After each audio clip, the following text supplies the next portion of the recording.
Hey everyone, in this video, I'll guide you through the process of setting up direct deposit on Poshmark.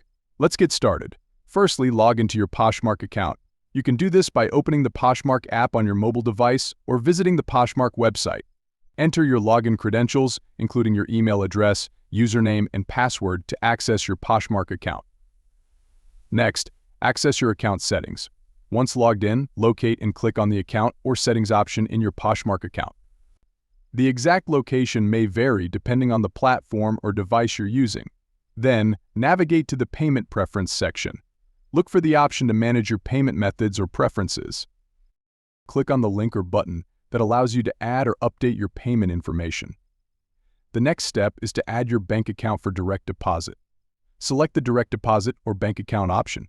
Enter the required information for your bank account, including the account holder's name, bank name, branch code, and account number.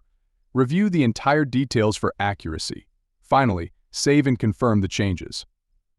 Once you have entered your bank account information for direct deposit, click on the Save or Submit button to confirm the changes. Poshmark may require additional verification steps to ensure the security of your account and the accuracy of the provided information.